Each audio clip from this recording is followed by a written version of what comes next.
मला राज्यसभा 2 वर्षाचं आहे ते, मी जातो आणि इथे जे आहे समीर भाऊ यांना आपण मंत्री करूया. परंतु तो पिरियड जो आहे कम्युनिकेशन गॅपचा तो फार कमी होता. मी जरी 15 दिवस अगोदर सांगितलं तर विचाराची देवाणघेवाण काही कदाचित पटदिशी झाली नाही आणि त्याच्यामुळे मग ते एवढा कमी पिरियड राहिला की त्यांनी सांगितलं की आता ताबडतोब होणं काही शक्य दिसत नाही. ज्या वेळेला पूर्ण मतदारसंघामध्ये अजून आमच्या इथे पण काही मंत्री नेमायचे आहेत, आणखीन बीजेपीचे पण काही मंत्री अजून त्यांच्या जागा शिल्लक आहे, काही त्यांना बदलायचे पण असतील, काही कोणाला काय करायचे असतील. तर हे जेव्हा रिशफल होईल त्यावेळेला आपण त्याचा नक्की विचार करू. त्याच्यामुळे मी गप्प बसलो. आता मला ते तुम्ही म्हणाले की येवल्यामध्ये बॅनर लागले वगैरे, अरे जो पक्ष पवार साहेबांच्या खांद्याला खांदा लावून मी स्थापन केला आणि माझ्या बरोबर समीर पंकज आणि त्यांचे सगळे कार्यकर्ते सगळे होते, त्यांनी दुसरा विचार करण्याचं काही कारणच नाही ना. पक्षच आमचा आहे. ज्यावेळेला हे सगळं नाव जाहीर करत होतं राजेंद्र जैन यांचं, त्यावेळेला सांगितलं की प्रादेशिक समतोल साधण्याचा एकूण प्रयत्न झाला. ज्या ठिकाणी प्रफुल्ल पटेल हे खासदार आहेत गोंदियामधनं, त्याच ठिकाणी राजेंद्र जैन यांना संधी दिली जाते. हा कुठला सामाजिक प्रादेशिक समतोल साधला जात होता? काय नेमकं असं धोरण आखलं? पक्षाने निर्णय घेतला त्यावेळेला साधक बाधक चर्चा झालेली आहे, निर्णय झाला. त्यांची आता म्हणजे बिनविरोध निवड सुद्धा झालेत. आता तिच्यावर काय चर्चा करायची. पण यामध्ये समीर भाऊंना तर पुढे काय मिळणार, कारण आपली देखील ती मागणी होती. अरे एवढे वर्ष पुढे तो काय मागत होता काय. आता संधी आली आणि मला जायचं होतं आणि त्यामुळे इतर ठिकाणी जसं आहेत कुणाचे म्हणजे दोन्ही ठिकाणी संधी आहे तशी संधी मिळावी एवढंच त्याचा अर्थ होता. बाकी त्याला एवढं काही सिरियस घ्यायचं नाही कारण नाही. पण साहेब या सगळ्या दरम्यान प्रत्येक वेळेला काहीतरी बोलावं लागतं किंवा प्रत्येक वेळेला काहीतरी तुमच्या बाबत असं का वारंवार होत आहे? सुरुवातीच्या काळामध्ये काही महिने तुम्हाला मंत्रीपद दिलं गेलं नाही, नंतरच्या काळात ते मंत्रीपद दिलं गेलं.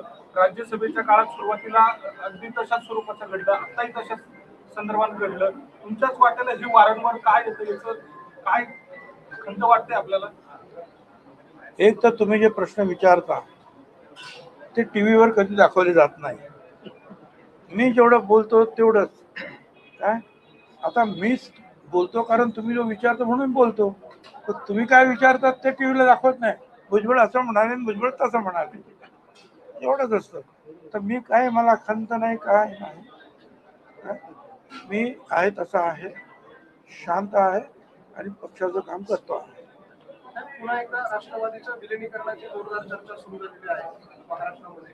आपण राष्ट्रवादीचे ज्येष्ठ नेते आहात. आता ही चर्चा जी आहे ही मीडियामध्ये असते आणि या चर्चा मीडियामध्ये आम्ही करू शकत नाही.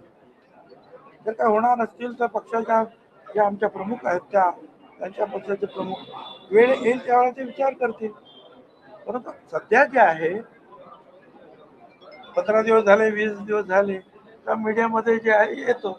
त्याला काय करायचं सूत्र आणि पुढे असं काय सूत्र मी शोधतो कधीच सापडत नाही. या चर्चा होण्यामागचं कारण असं आहे की आपल्या पक्षातले अनेक ज्येष्ठ नेते जे आहेत ते वारंवार पवार साहेबांना भेटायला करतात. कोणाला? आपल्या पक्षातले नेते, राष्ट्रवादी अजित पवार गटातले नेते शरद पवार साहेबांना भेटायला. अरे मी जातो अनेक वेळा भेटायला, त्याच्यात काय अडचण. अरे ते जे आहे या देशातले जुने जाणते नेते आहेत. प्रत्यक्ष मोदी साहेब सुद्धा त्यांना भेटतात, इतर लोक सुद्धा त्यांना मान सन्मान भेटतात.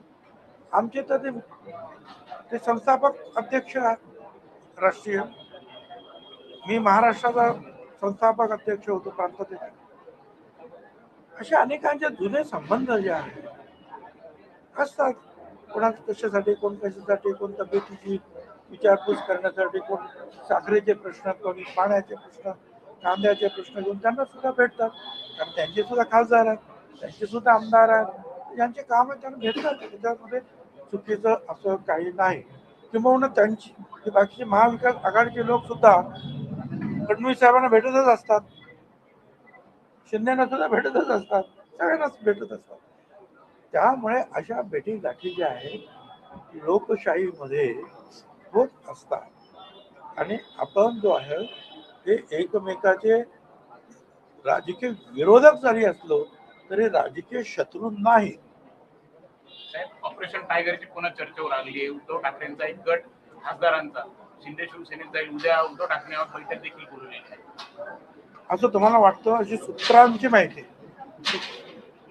मला काही माहित नाही ना. नाफेड आणि केंद्र साहेब- सरकारला 12 वर्ष साहेब- कंप्लीट होत आहेत. नरेंद्र मोदी सरकारला 12 वर्ष कंप्लीट होत आहेत. या संपूर्ण 12 वर्षाच्या कारकिर्दीकडे कसं बघता आपण? नाही, अतिशय चांगलं काम जे आहे या 12 वर्षाच्या मध्ये झालेलं आहे. विशेषतः अनेक विकासाची कामं, शेतकऱ्यांना सहकार्य करण्याचं काम, महिलांच्या विकासासाठी काम, या अनेक गोष्टी, परराष्ट्र संबंध. आज सुद्धा तुम्हाला मी सांगतो अनेक देशामध्ये पेट्रोल डिझेल मिळणं दुरापास्त आहे. म्हणजे किती पैसे द्या तरी मिळत नाही.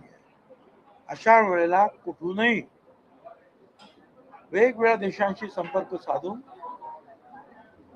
एवढ्या मोठ्या 140 कोटी लोकांच्या देशामध्ये हे आणलं जात आहे. तर ही सगळी जी राजनीती जी आहे त्याच्यामध्ये सुद्धा ते यशस्वी ठरतात. त्यामुळे त्यांचं अभिनंदन. जेवढं करावं तेवढं थोडं आहे. साहेब, नाफेड आणि एनसीसीएफच्या संदर्भातला मुद्दा आहे. प्रत्यक्ष बाजार समितीमध्ये जाऊन कांदा खरेदी करावा अशा स्वरूपाच्या सूचना दिलेल्या होत्या. होय, आम्ही सांगितलं दिल्लीच्या मीटिंग मध्ये आणि अमितभाई शहाने सांगितलं तुम्ही म्हणता त्याप्रमाणे एपीएमसी मध्ये मार्केट कमिटीमध्ये खरेदी होईल असं त्यांनी सुद्धा सांगितलं. आणि मला असं वाटलं की आम्ही सुद्धा अशा प्रकारचे जे आहेत ऑर्डर दिलेले आहेत. आठवडाभर साहेबांनी होत नाही. खरेदी सुरू होऊ शकलेली नाहीये. त्या संस्थांना त्याचं टेंडर दिलं आहे. त्या संस्थांनी कागदपत्रांची पूर्तता केली नाहीये, त्यामुळे अनेक ठिकाणी ती खरेदी सुरू होईल. एक आहे की त्यांचं असं म्हणणं असतं की बा आमच्याकडे एवढा स्टाफ नाही आहे प्रत्येक ठिकाणी जाऊन कांदा खरेदी करण्यासाठी, म्हणून ते शेतकऱ्यांच्या ज्या संस्था त्यांची मदत घेतात. पण त्याच्यामध्ये जे मागच्या वेळेला आम्हाला असं आढळून आलं की काही नेत्यांनीच त्या संस्था स्थापन करून त्याच्यामध्ये मोठ्या प्रमाणामध्ये गडबड झालेली आहे. म्हणून लोकांचं आणि स्वतः नाफेड जर उतरलं तर आपोआपच मार्केटमध्ये 200-300 भाव वाढतो. पण कॉम्पिटिशनला आले हा त्यातला मुद्दा आहे. दक्षता समितीने त्याबाबतचा अभ्यास केलेला होता, चौकशी केली होती. 9 महिन्यांपूर्वी अहवाल सुद्धा दिला होता सहकार विभागाला आणि जिल्हाधिकाऱ्यांना, मात्र कारवाई झालेली नाही. लाल फितीमध्ये तो सगळा आम्हाला अडकलाय. ते मी बघतो ती लाल फीत कुठे आहे काय ते पाहून नंतर विचार करू. साहेब, तुकाराम मुंडे आता पुन्हा एकदा चर्चेत ठरतायत. पुढे त्यांच्या प्रतिमेला दुग्धाभिषेक झालेला आहे. सोशल मीडियात अशी देखील मागणी केली जाते की मुंडेंना आता झेड सिक्युरिटी द्या. पण दुसरीकडे असाही प्रश्न आहे की याआधी या कारवाई काय झाल्या नाही तुकाराम मुंडेंच्या आधी? प्रश्न नाही समजला. तुकाराम मुंडे आता धडक कारवाई पुन्हा एकदा करतायत. चांगली गोष्ट आहे ना. अवे अन्न आहे, दूध आहे, खायचे पदार्थ आहे, पिण्याचे काही पदार्थ आहे, या सगळ्यामध्ये भेसळ सर्रास होते आपल्या सगळ्यांना माहिती आहे. मी तर स्वतःच फोन करून त्यांना सांगितलं बाबा या मुंबईमध्ये हे जे दूध आहे गोरगरिबांचे येते, परंतु ते जे गोरगरीब दूध घेतात ते जे मुळातलं जे दूध आहे ते जे ते काय ते इंजेक्शनच्या सोयीने बाहेर काढतात आणि पाणी टाकतात. तेही घाणेरडं पाणी. त्याच्यामध्ये काय काय वेळा केमिकल्स असतं आणि त्यामुळे किडण्यांचे रोग जे आहेत वाढतात आणि मुळे मला तर त्यांचं भविष्यच उद्ध्वस्त होतं. म्हणून तुम्ही याच्यावर जास्त जोर द्या आणि जेवढी कडक कारवाई करता येईल तेवढी करा. अन्नधान्यामध्ये औषधांमध्ये भेसळ करणाऱ्यांना अतिशय कडक मोका लावायचा असेल तर मोका सुद्धा लावलाच पाहिजे. कारण त्यामुळे जे आहे तुम्ही अनपेक्षितरित्या तुम्हाला माहीत असताना सुद्धा तुम्ही लोकांचे जीव घेता खोटी औषधं भेसळ वगैरे देऊ. म्हणून हे आवश्यक आहे. आधी कारवाई काय झाली सोशल मीडियात प्रश्न केलं ना. झगडे साहेब होते त्यावेळेस खूप कडक कारवाई झाली. जे आहेत हिप्स वगैरे जे काही लावतात काय म्हणतात बघ खूप आपल्या कमरेला मराठी शब्द काय होतो हा? उभा. खुबा. आता ते त्यांनी त्यावेळेला किती लावून धरलं होतं की हे जे खुबे लावले जातात ते अमेरिकेमध्ये हे नाकारलेले आहे. मोठ्या कंपनीवर त्यांनी लढाई घेतली आणि शेवटी जे आहे त्यांच्या बाजूने निकाल आता आलेला लागला. झगडे सांगत होते ते बरोबर होते. ते त्यांनी सुद्धा फार कडक काम केलं होतं. चांगली औषधं आली पाहिजेत. त्या औषधामध्ये भ्रष्टाचार होता कामा नये. जेनेरिक औषधं त्यावर सुद्धा त्यांनी भर दिला होता.